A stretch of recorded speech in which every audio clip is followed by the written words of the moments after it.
अरहंताणम नमो अरहंताणम नमो अरहंताणम। हमने जो ध्यान का उपक्रम शुरू किया है वो कुछ महत्वपूर्ण उद्देश्यों के लिए किया है। उनमें शरीर का स्वास्थ्य भी एक उद्देश्य हो सकता है, मैं इसे अस्वीकार नहीं करता, और शारीरिक स्वास्थ्य को भी कोई कम मूल्य नहीं देता, किंतु शरीर के स्वास्थ्य का जो मूल्य है उससे ज्यादा जिनका मूल्य है उनका मूल्य कम करना भी मैं नहीं चाहता। सबसे बड़ा मूल्य है अपने अस्तित्व का बोध। जिस व्यक्ति को अपने अस्तित्व का बोध जब तक नहीं होता तब तक ये स्वास्थ्य का प्रश्न भी जटिल बना का बना रहेगा। हम इस बात को न भूलें कि स्वास्थ्य के पीछे केवल परिस्थिति, मौसम, कोरे ये कीटाणु जर्म्स ये ही नहीं होते हैं। केवल मन का ही प्रश्न नहीं है, स्वास्थ्य का प्रश्न बहुत गहरे में जुड़ा हुआ होता है। और जब तक जो व्यक्ति अपने अस्तित्व को उपलब्ध नहीं होता तब तक स्वास्थ्य की समस्या को भी नहीं सुलझा सकता। ये सारी बीमारियां हमारे मिथ्या दृष्टिकोण के कारण आते हैं। मिथ्या दृष्टि जब तक समाप्त नहीं होती हमारे जीवन के दुख समाप्त नहीं हो सकते। दुखों को समाप्त करने का एकमात्र साधन है सच्चाई, सत्य को उपलब्ध होना। सत्यम इनमेव निगंथम पावेणम सत्यम, यह सत्य है। और जब सत्य उपलब्ध होता है तो प्रक्रिया होते होते अंत में आता है उसका फलित, सब दुख पहीनमग्गम, सब दुख समाप्त हो जाते हैं। आज तक दुनिया में जिन व्यक्तियों ने दुखों को समाप्त किया उन लोगों ने किया जिन्होंने सत्य को उपलब्ध किया। जिन्हें सत्य उपलब्ध नहीं हुआ उनके दुख समाप्त नहीं हो सकते। हो सकता है कि एक बार पत्तों को तोड़ ले, फूलों को तोड़ ले और मान ले कि बात समाप्त हो गई, किंतु केवल पत्तों और फूलों और फलों को तोड़ने मात्र से बात समाप्त नहीं होती, कथा निश्शेष नहीं होती, बात अधूरी की अधूरी रह जाती है। वह समाप्त हो सकती है जड़ को समाप्त करने से। हम जड़ तक पहुंचते ही नहीं तो जड़ को समाप्त करने की बात ही हमारे सामने प्राप्त नहीं होती। हम जड़ की बात नहीं करते, केवल पत्तों की बात करते हैं, केवल ऊपर की व्याख्या करते हैं, जो दिख रहा है उसकी व्याख्या करते हैं, जड़ की व्याख्या नहीं करते। दुनिया में इसीलिए बहुत सारी समस्याएं पलती हैं कि मनुष्य ध्वज होना चाहता है, नीम का पत्थर बनना नहीं चाहता। मनुष्य पत्तों को देखता है, जड़ को नहीं देखता, और जब तक जड़ को नहीं देखा जाता, नींव के पत्थर को नहीं देखा जा सकता, तब तक समस्या का समाधान कभी संभव नहीं हो सकता।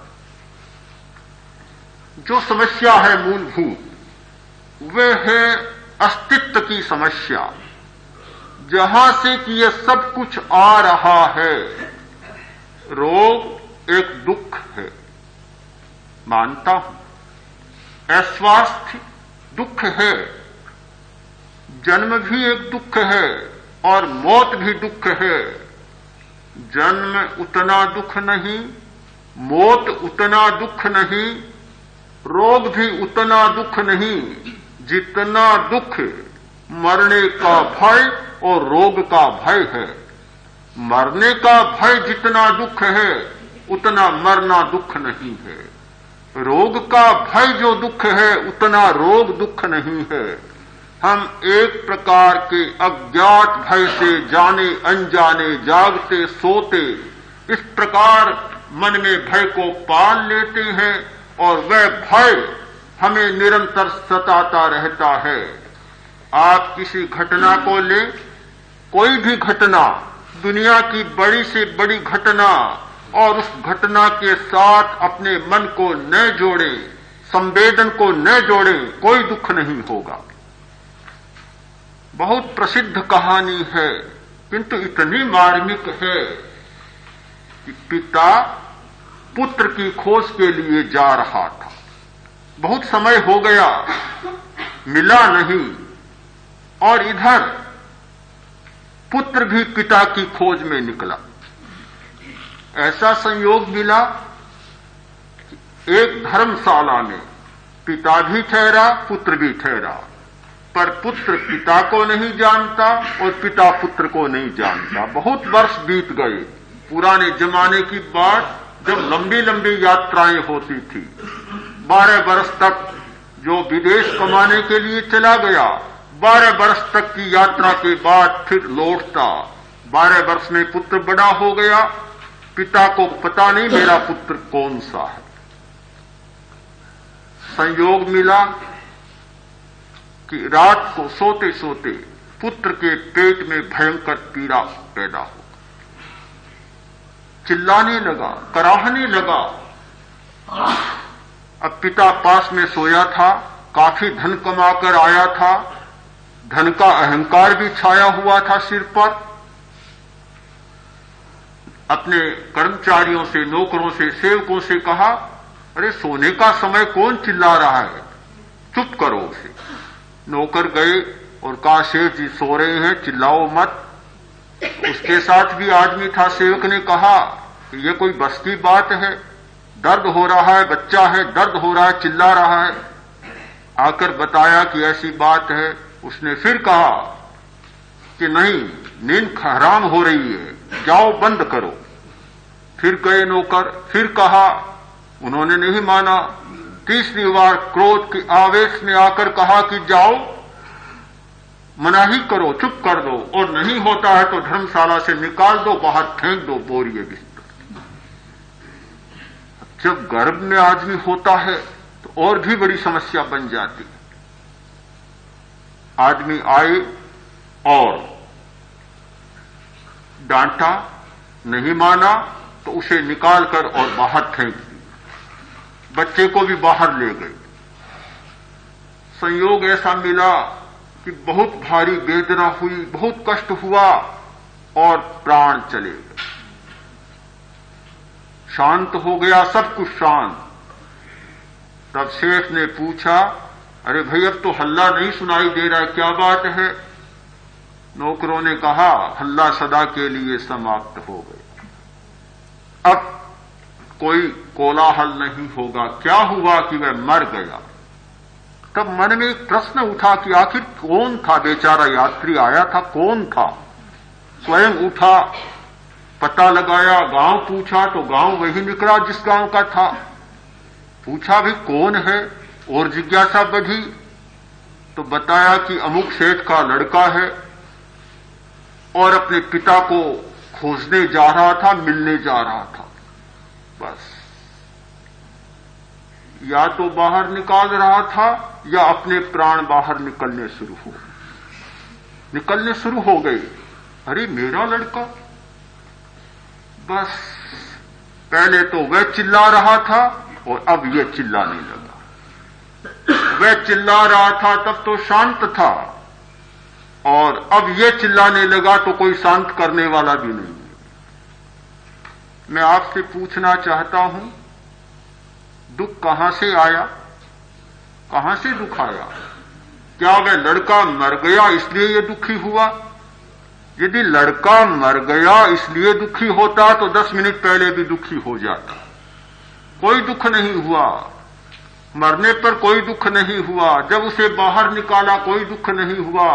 एक छोटा बच्चा अपने पेट की पीड़ा से कराह रहा था, कोई सहानुभूति नहीं, कोई संवेदना नहीं, कोई सहयोग नहीं, सहयोग की भावना नहीं, केवल अपने अहंकार का एक प्रदर्शन कर रहा था और उसे बाहर निकाल रहा था और सोच रहा था कि मेरी नींद खराब न हो जाए। किंतु जैसे ही पता चला कि यह मेरा लड़का है। एक साथ दुख का पहाड़ टूट पड़ा। ऐसा क्यों होता है कि जब घटना के साथ मन जुड़ता है, घटना के साथ मन जुड़ता है और प्रियता या अप्रियता की अनुभूति, प्रियता और अप्रियता का संवेदन जुड़ता है, अकस्मात सुख या दुख का अनुभव होने लग जाता है। यह सुख और दुख का अनुभव पदार्थ से नहीं होता, किसी घटना से नहीं होता। सुख और दुख का अनुभव होता है घटना के साथ मन के जुड़ने से, संवेदन का घटना के साथ योग होने से। तो जब घटना के साथ मन जुड़ता है तब दुख सुख होता है, घटना के साथ मन के जुड़े बिना सुख या दुख नहीं होता।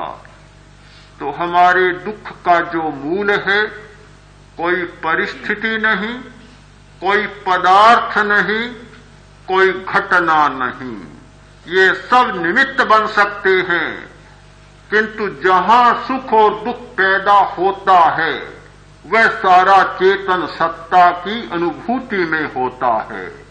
हमने क्या किया? अनुभूति को निकाल दिया, केवल परिस्थितिवाद, केवल घटना चक्र और केवल पदार्थ पर सब आरोपित कर दिया। यह मिथ्या दृष्टि जब तक समाप्त नहीं होती, दुख के कारणों को समाप्त नहीं किया जा सकता, दुख के उपादान को समाप्त नहीं किया जा सकता, दुख की जड़ का उन्मूलन नहीं किया जा सकता।